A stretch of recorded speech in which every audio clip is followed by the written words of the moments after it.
Char. It's 5:45. 5:45. 4:45 AM pala guys, no? Magawa tayo ng chai halib. Ayan, nag-iinit ako ng gatas doon. Ayan, gagawa pa ako. Ayan.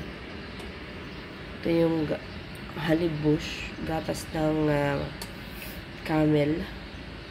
Ayan, dito yung ating chai halib. Alin. So, maya-maya lang. Gising na rin si nanay. 5 o'clock. 5 AM. Magsi-CR na siya. So, kailangan kong matapos ito. Balikan ko na ito mamaya. Ito naman yung ating kape. Yung araw-araw nating ginagawa, guys. Tuwing umaga na lang. Kape, kape, kape. Char. Kailangan natin yan. And babies pala ngayon, guys. Mayroon si tatay dialysis. And pupunta kami ng Al-In pag. Depende daw pag nakakuha siya ng schedule sa Al-In para for the Saturday. Ayan, pupunta kami doon ngayon. Pero pag hindi, baka next week na. So, kumukuha pa ng schedule si sir. Nagko-contact pa sila doon sa hospital. Kung mayroon pa silang makakuhang slot para kay tatay doon sa Sabado. Ay nako.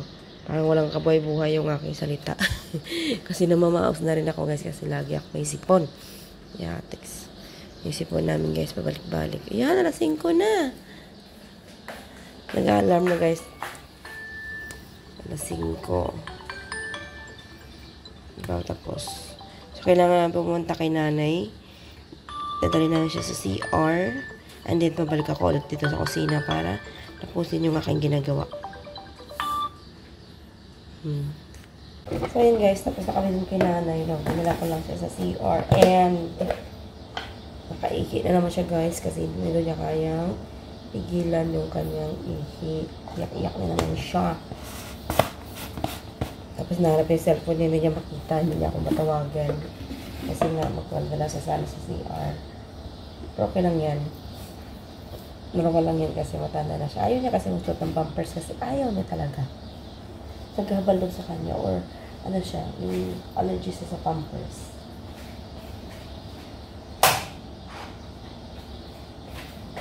Mas gusto niya mag-ihip sa CR. Yung nagmamadali kami pa. So yan, tapos na yung ating chai halib. Tea with milk.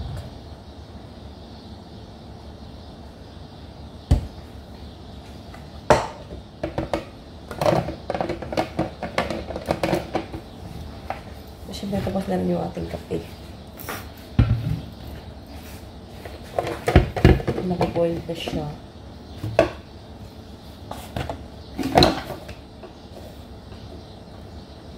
Ito pala guys ay saffron. Ayan. Ito naman yung ating coffee. Imaratya coffee.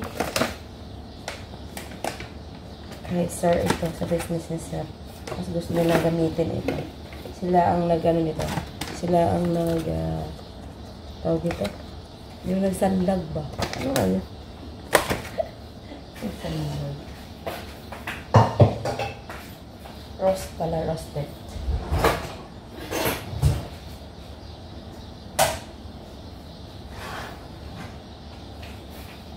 Ito na ang ating coffee.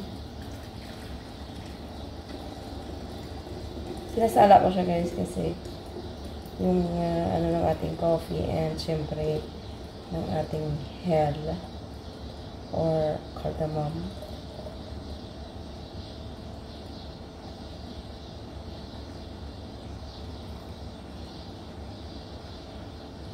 So, babalikan ko kayo ulit si nanay guys, no? Balik ito ko yung kanyang higaan. And, hintay natin yung kanyang nurse. Hintay natin si Mercy. Kasi siya yung magpapaligo kay nanay. Nag-a-assist lang tayo sa kanya.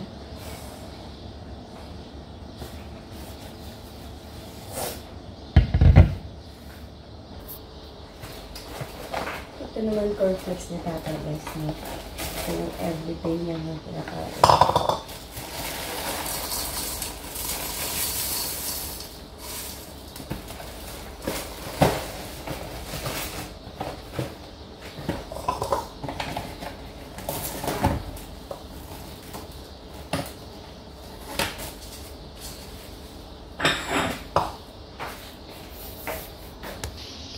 Ayan, tapos na prepare na siya guys. At ito yung breakfast ni tatay.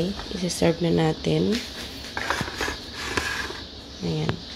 And syempre gagawa muna ako ng aking gatas. Ito yung aking everyday gatas. Only yan. Pampatibay ng buto daw.